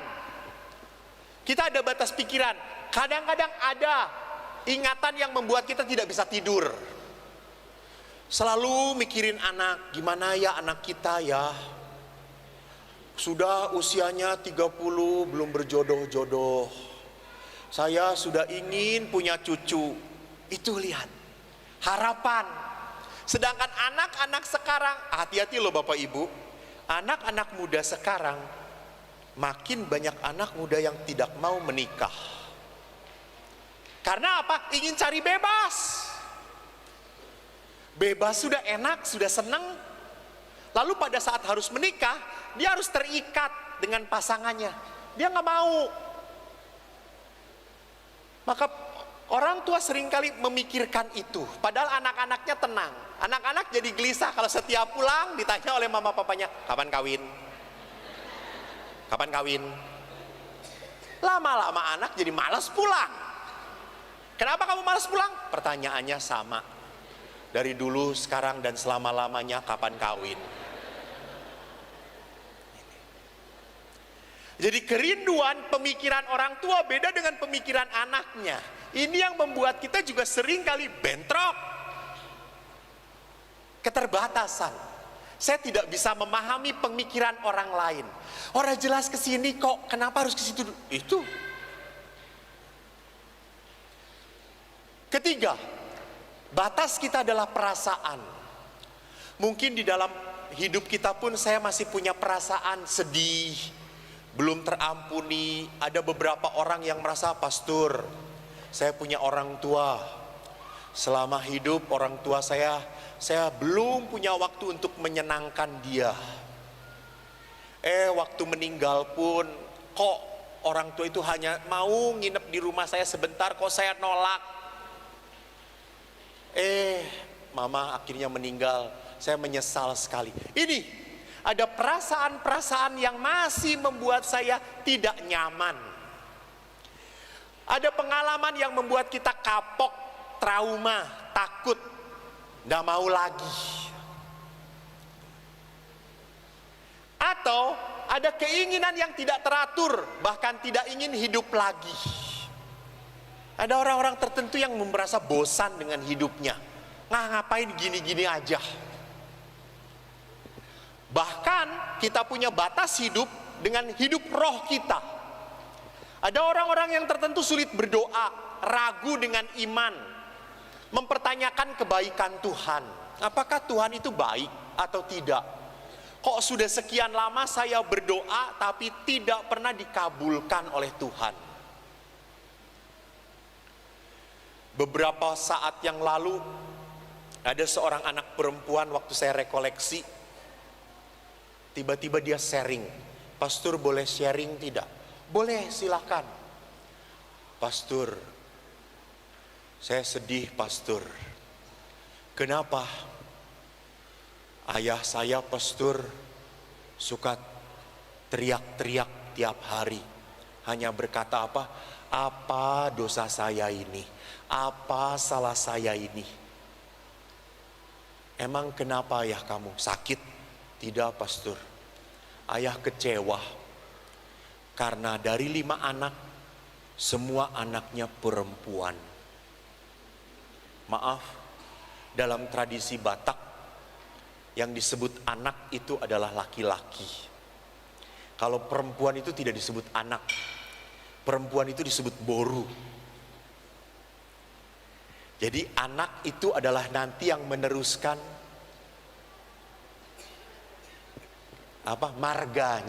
marganya. Maka bapak ini begitu kecewanya sampai akhirnya dari 5 anak perempuannya ini tidak ada satu pun yang dihargai oleh bapak ini. Dan bapak ini marah-marah dan tidak pernah apalagi merawat anak-anak ini. Enggak, disia-siakan mereka. Pokoknya bapak ini sampai begitu kecewanya, tiap hari akhirnya hanya ke kedai minum tuak. Dia marah. Karena dia merasa dihukum oleh Tuhan, tidak punya anak laki-laki. Lihat di sini. Jadi dia sudah tidak mempunyai roh kerinduan lagi untuk berdoa kepada Tuhan, karena Tuhan yang dia imani pun tidak memberikan apa yang dia minta. Maka dia kehilangan harapan, dia kehilangan kepercayaan, dia hidup dalam rasa putus asa. Ngapain saya berdoa lagi? Toh yang menjadi kebanggaan saya punya anak laki-laki tidak pernah dikabulkan Tuhan. Nah, sekarang bagaimana menghadapi penderitaan situasi batas ini? Ada 2. Kan seperti Paulus pun berkata, Tuhan Allah itu menyediakan kepada manusia berkat dan kutuk. Silakan pilih. Mau memilih berkat atau kutuk? Sama. Pada saat kita menghadapi penderitaan, apa yang bisa kita hadapi? Pertama, orang bisa memilih menolak, melawan, menghindar. Maka kalau orang menolak batas, saya akan hidup dalam kepalsuan, penipuan, bohong. Dan ini mengakibatkan penderitaan yang berkepanjangan dan tekanan batin. Kalau orang menolak realitas hidupnya. Maaf ya, seringkali ibu-ibu di kota, bukan di metro dan di Lampung ini. Beberapa ibu-ibu kan suka menolak bahwa wajahnya sudah mulai berkerut toh. Maka apa yang mereka lakukan? Ditarik. Dan setelah ditarik, mereka tidak boleh tertawa selama 6 bulan atau 1 tahun. Apa enggak menderita saudara-saudara gitu ya? Karena kalau mereka tertawa, berkerut lagi gitu ya. Ah, kok goblok kata saya ini. Ini orang lihat demi sebuah penampilan yang kenceng biar kayak pantat bayi, seger lagi. Ciumin pantat bayi aja nanti juga nempel kata saya itu. Tidak menerima kerutan-kerutan. Dia lihat kerutan itu sebagai tanda kejelekan. Salah. Kerutan di wajah wanita adalah tanda kebijaksanaan. Tapi kerutan di wajah pria adalah tanda penderitaan.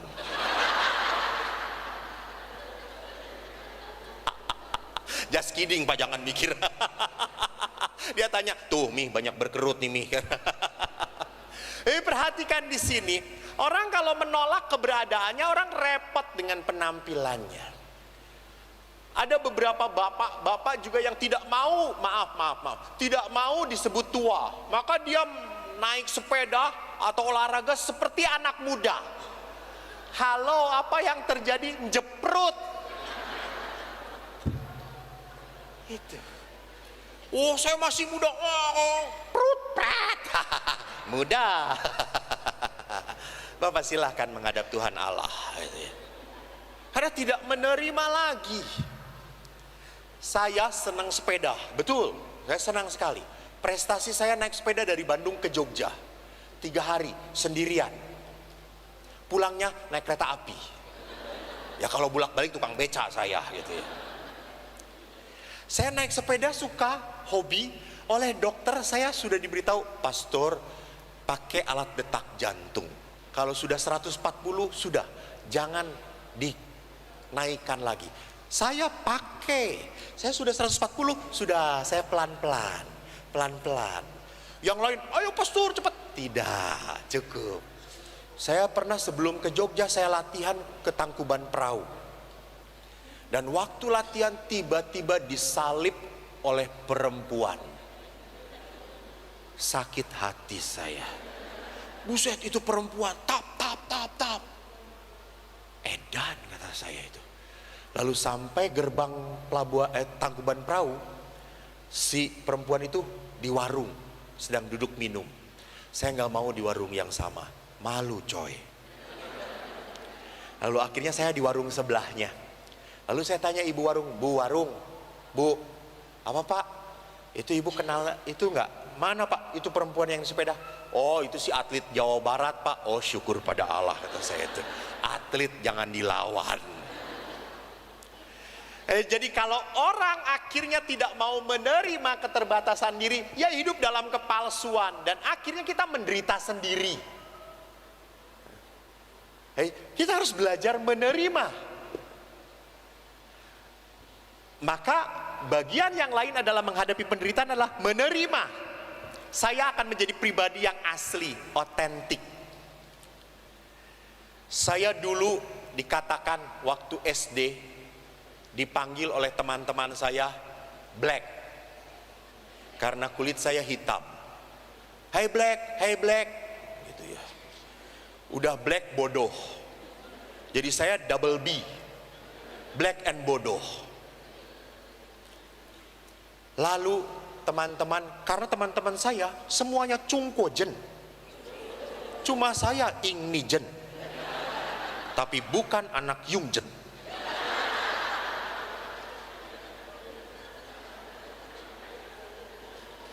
Mereka kan putih-putih gitu ya. Sehingga saya selalu disebut black gitu ya. Dulu saya sakit hati. Setelah saya menjadi pastor, saya bahagia menjadi orang berkulit hitam. Karena tidak pernah repot kalau panas-panas. Orang lain takut hitam, kalau saya sudah hitam.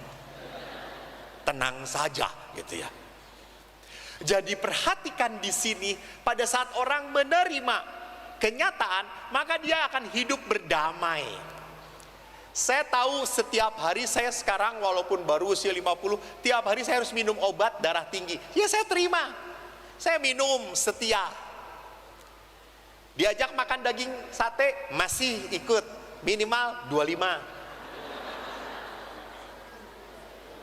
Asal dagingnya saja. saya tidak makan gajinya. Karena sate kambing itu enaknya gajinya itu, gitu ya. Daging babi masih disikat, samcannya ditinggalkan. Tahu batas, samcan hanya dijilat saja supaya nggak lupa rasanya.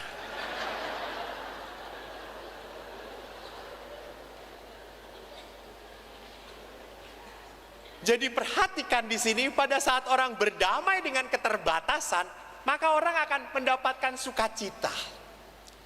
Nah, sekarang mari kita lihat, jangan pernah lupa bahwa manusia punya keterbatasan, betul, tapi itu bukan menjadi sebuah halangan bagi kita untuk sukacita. Karena apa? Yesus menjanjikan kehidupan damai sejahtera. Injil Lukas, Roh Tuhan ada padaku, Ia urapi aku, Ia mengutus aku untuk memberitakan pembebasan kepada orang-orang tawanan, penglihatan bagi orang buta, pembebasan untuk orang-orang tertindas. Jadi Allah itu membawa kepada manusia berkat. Tolong perhatikan. Maka Yesus ngomong, datanglah kepadaku kalian semua yang letih, lesu, berbeban berat. Aku akan memberikan beban lagi padamu. Itu sabda untuk orang Metro dan Lampung. Bukan. Aku akan memberikan kelegaan. Kelegaan. Anda tahu lega itu seperti apa? Itu lega. Bapak-bapak kalau udah berhadapan dengan istrinya sudah melakukan sesuatu, gitu. Padahal istrinya belum. Hanya suami istri yang mengerti. Para suster tidak mengerti apa-apa, nggak apa-apa. Ini misteri hidup selibat, suster. Saya kok tahu karena belajar dan pasang CCTV di rumah Anda, saya lihat. Nah, sekarang bagaimana supaya manusia menemukan kelegaan di dalam Tuhan? Pertama, jangan pernah memisahkan kelegaan, penyembuhan, pembebasan dengan pewartaan kerahiman Tuhan. Jadi Tuhan itu ingin memberikan berkat kepada Anda supaya Anda makin merasakan cinta Allah. Saya pernah ketemu seorang omah.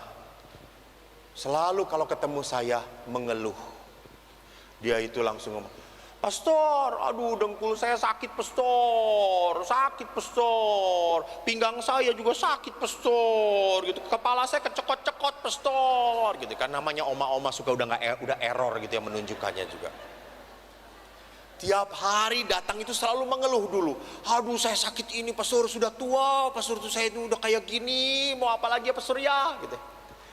Kan lama-lama saya juga kesel toh. Suatu hari si oma itu datang, saya langsung ngomong, oma diam dulu. Sebelum mengeluh diam dulu. Apa pastor? Kita masuk dulu ke ruang makan yuk. Ada apa pastor? Ada cukyok enak. Kita makan. Hai pastor, itu untuk para pastor, ada pastor? Enggak, kita cuma berdua. Kita makan berdua. Kita anggap saja ini kita sedang memadu kasih.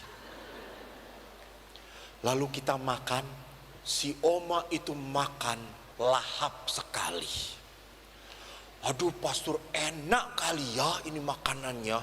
Pastor sering dikirimin. Ya betul, sering mengirimin, tapi tidak oleh oma, kata saya itu. Oh dia makan. Terus saya tanya, oma setelah selesai makan, enak ya? Enak sekali. Oma waktu makan kerasa nggak dengkulnya sakit? Kerasanya nggak kepalanya cekot-cekot? Enggak pastor, aneh ya.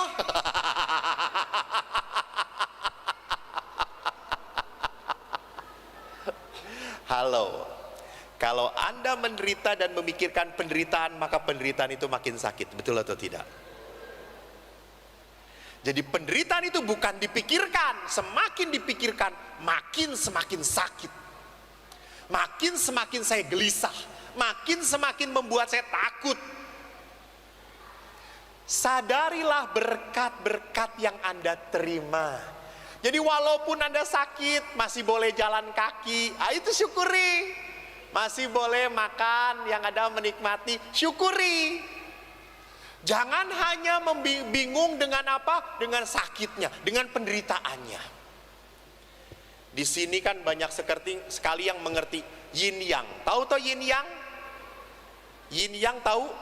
Kalau di wihara-wihara itu ada lingkaran, di mana lingkaran itu dibagi dua, yang satu warnanya hitam, yang satu warnanya putih.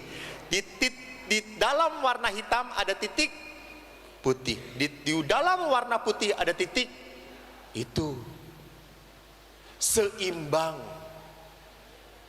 Kalau orang terlalu melihat hal buruknya dalam kehidupan, maka hidup menjadi berat. Tetapi kalau orang terlalu melihat banyak hal yang baiknya, orang itu tidak tahu diri. Kebablasan, betul toh? Jadi saya pun sama, wah saya bisa menikmatin. Ada batasnya, ada batasnya. Bukan seenaknya. Yang kedua, dikatakan di sini, iman di dalam merasakan kesembuhan, mujizat, pembebasan dari Tuhan, iman adalah saluran rahmat, saluran berkat. Di dalam seluruh kitab suci dikatakan imanmu menyelamatkan engkau. Jadi kalau Anda berdoa, Anda harus punya iman. Kalau Anda tidak percaya, jangan berdoa. Anda menjadikan sia-sia ngomongnya. Jadi pada saat saya mendoakan, bahkan di dalam Injil Markus, apa saja yang kamu minta dan doakan, percayalah bahwa kamu telah menerimanya. Maka hal itu akan diberikan kepadamu. Percayalah bahwa kamu telah menerimanya. Kalau sudah dilihat, perlu iman atau tidak? Bapak Ibu, kalau kita sudah melihatnya, perlu ada iman atau tidak? Tidak perlu, karena sudah dilihat. Ini adalah pointer. Percaya atau tidak? Percaya Om? Percaya. Di tangan saya ada uang 1 juta. Percaya atau tidak? Tidak percaya. Karena Om tidak percaya, maka tidak terjadi mujizat, saudara-saudara.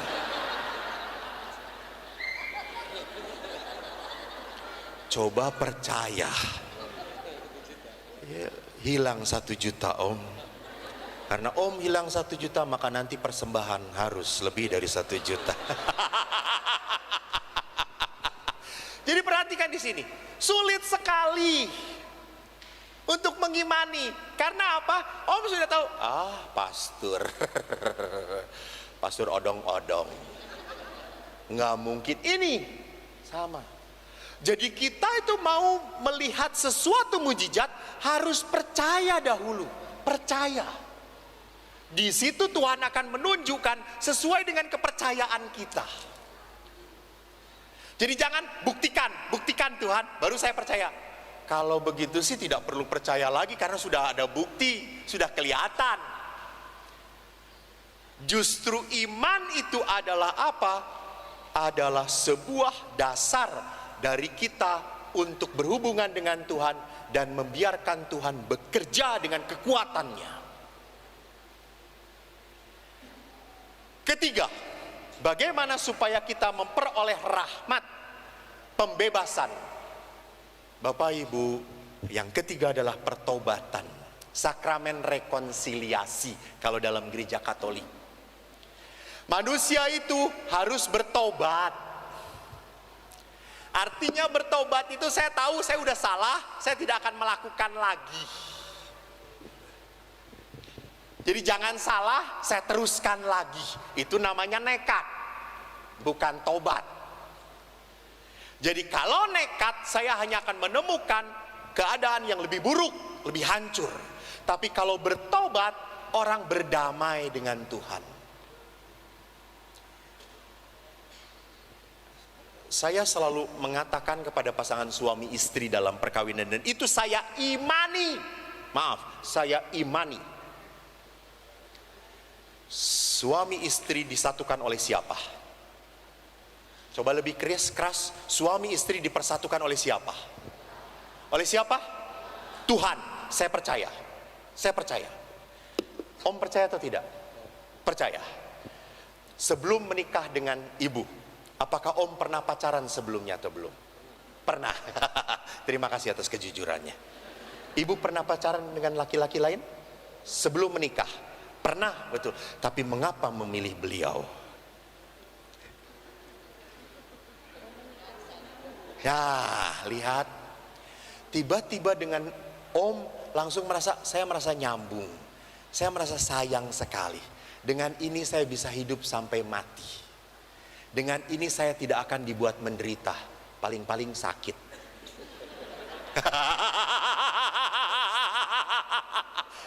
Kau tahu? Saya bisa menerawang, Om. Jadi perhatikan.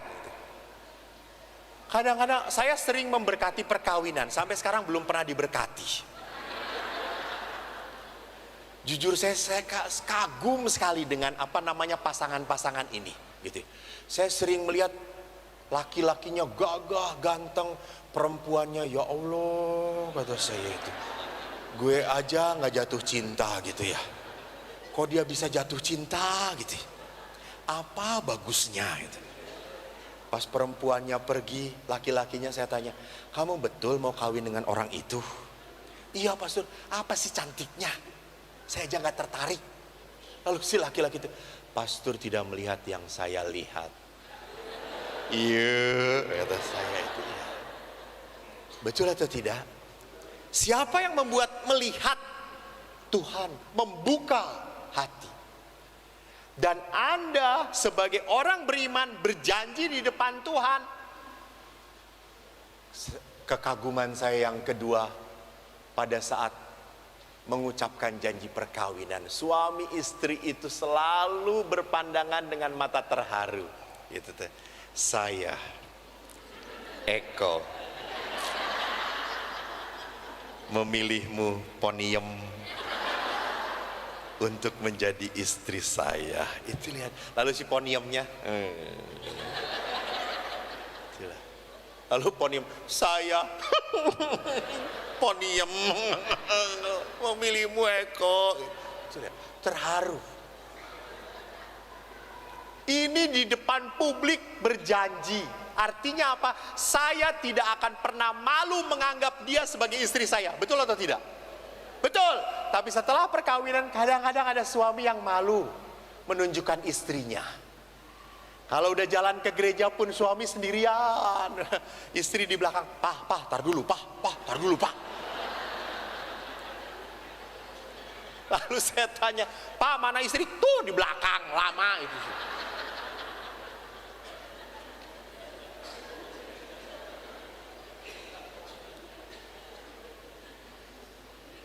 Saya punya iman, suami istri yang setia di dalam hidup perkawinan, maka berkat pun tidak akan pernah berhenti mengalir dalam keluarga mereka. Saya sangat percaya itu. Maka kalau ada orang-orang yang ngomong kepada saya, Pastor, usaha saya kok seret ya, kok usaha saya gak maju-maju. Coba renungkan bagaimana hubungan Anda dengan pasangan Anda. Kalau Anda punya hubungan yang baik dan indah, saya yakin berkat terbuka kembali. Tapi pada saat Anda berani diam-diam menyakiti pasangan Anda, maka berkat Allah pun seret oleh Anda. Anda susah menerimanya. Itu iman saya. Saya pun bangga, bahagia menjadi pastor. Saya tidak pernah menyesal jadi pastor. Nanti terakhir saya ceritakan apa yang membuat saya bahagia. Tapi jadi dalam artian tertentu, kita harus punya iman bahwa di dalam pertobatan ini saya harus melakukan sesuatu yang membuat pasangan saya bahagia. Keempat, memberi ampun. Pas Bapak Paus selalu mengingatkan, suami itu bukan malaikat, istri pun demikian bukan malaikat. Jadi kalau suami Anda punya kelemahan, jangan lupa Bu, istri pun punya kelemahan. Jadi nggak apa-apa dua orang lemah dipersatukan, supaya apa? Bukan supaya lemah syahwat.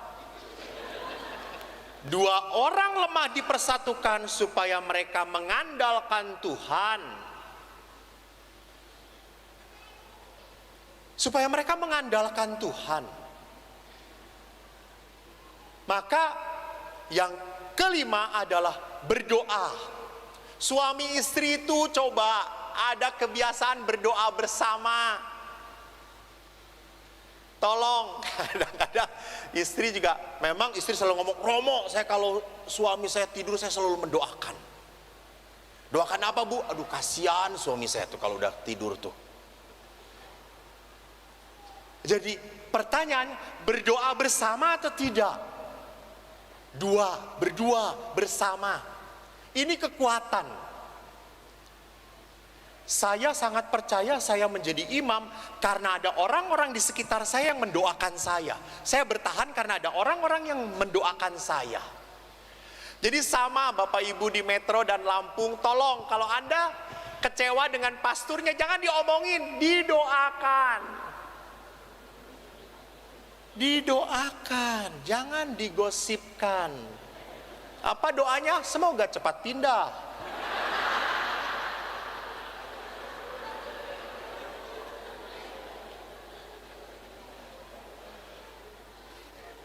Yang terakhir, di dalam kehidupan, jangan pernah lupa kita harus tahu letting go. Letting go. Karena berkat Tuhan itu diberi dan satu saat akan diambil. Hidup kita sekarang masih bisa menikmati. Ingat, suatu saat akan berhenti. Kita diberi, suatu saat akan diminta oleh Tuhan. Itu kehidupan. So, what is our prinsip? Bagaimana? You must know how to let it go and how to letting God help you. Sama jadi kalau sakit hati, marah, jengkel, kecewa, jangan simpan. Don't put it on your heart. Makin membuat capek. Letting go, lepas. Dan yang kedua apa? Biarkan Allah berkarya melalui kepahitan kita. Memang kita tidak pernah bisa mengampuni orang yang menyakiti saya. Apalagi kalau orang yang menyakiti itu adalah orang yang kita cintai. Betul atau tidak ya? Betul. Kalau cuma pastor yang menyakiti Anda, pastor itu pindah, sakitnya hilang. Pastor itu datang lagi, sakit lagi. Tapi kalau pasangan hidup Anda yang menyakiti Anda, mendengar dehemnya pun sudah gak enak. Di saat Anda sendirian mendengarkan motor, mobilnya masuk juga, ya si borokokok datang lagi.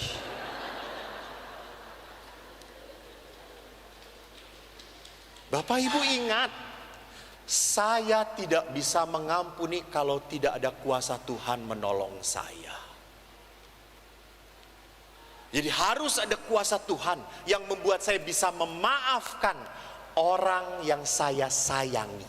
Itu paling berat. Saudaraku yang terkasih, kita dipanggil sekali lagi. Kalau tadi kita kembali, masihkah kita mengalami pencobaan? Masih.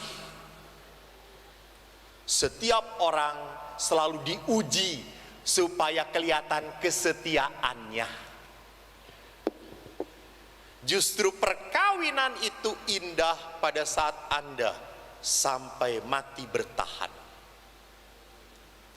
Maka seorang anak SD pernah tanya kepada saya, Pastor bahagia nggak jadi pastor? Bahagia. Lalu dia tanya, karena dia seorang Buddha, Pastor, kalau di gereja Katolik ada reinkarnasi, nanti pastor boleh hidup lagi. Nanti kalau hidup lagi mau jadi pastor atau menikah? Terus saya berkata, saya kalau hidup lagi dan di dalam kehidupan berikutnya di surga ataupun dimanapun kita hidup seperti ini, menikah atau tidak menikah, saya tetap jadi pastor. Saya tidak pernah menyesal jadi pastor. Nah, sekarang saya tanya kepada Bapak Ibu, kalau Bapak Ibu kelak hidup lagi setelah meninggal di dunia yang berbeda, apakah akan memilih pasangan hidup yang sama?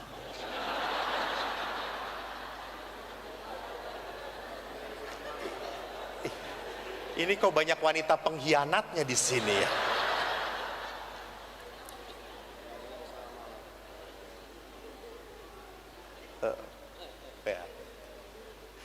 Kenapa Bapak memilih yang sama? Yang tidak ada keluar lagi seperti ini. Bapaknya tidak keluar lagi istri yang seperti ini. Kenapa? Karena istri sangat sabar pada saya. Jadi perhatikan bahwa Allah itu tidak pernah salah.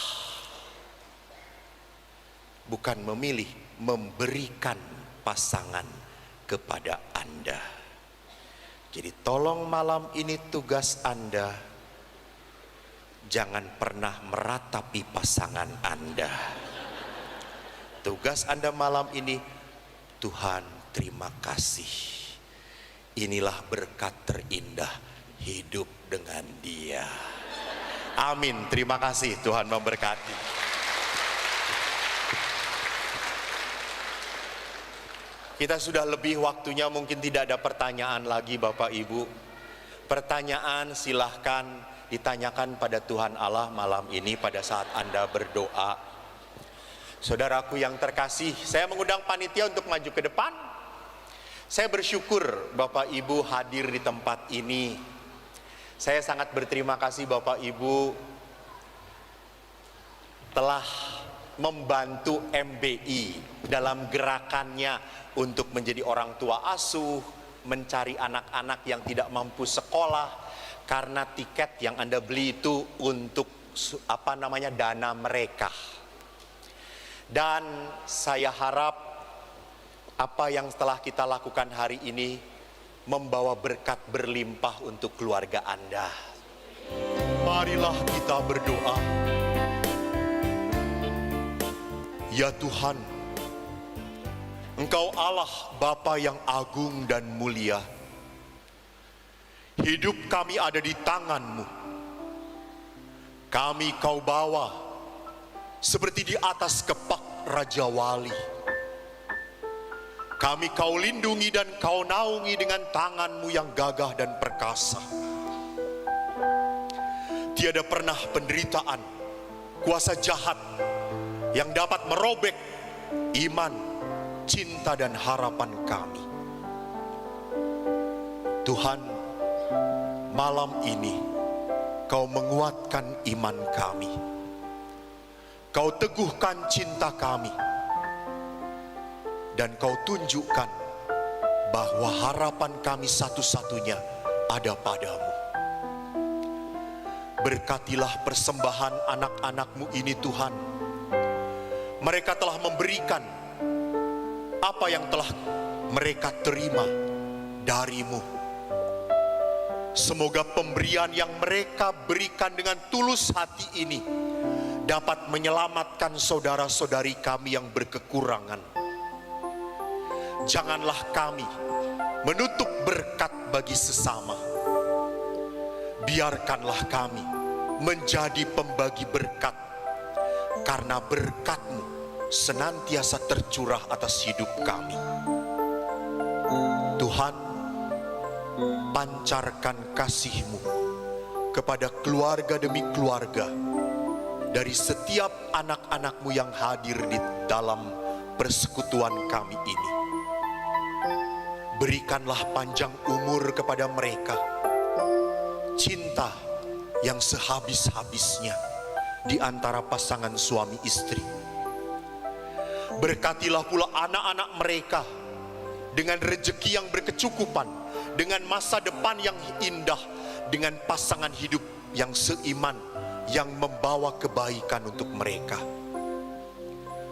Berkatilah pula usaha kami Tuhan, sehingga usaha kami dapat lancar, sehingga kami semua tiada pernah berkekurangan, karena Engkau Bapa yang sungguh baik pada kami. Tuhan, kini kami hendak pulang. Berkati perjalanan pulang kami dengan keselamatan. Semoga anak-anak-Mu ini pulang dengan membawa damai dan sejahtera. Tuhan bersamamu dan bersama rohmu. Saudara sekalian dibimbing, diberkati oleh Allah yang Maha Kuasa, Bapa dan Putera dan Roh Kudus. Amin. Saudara-saudari terkasih, dengan demikian persekutuan kita sudah selesai. Syukur pada Allah. Pergilah kita semua diutus. Damai Tuhan bersamamu. Berikan salam damai untuk saudara-saudara.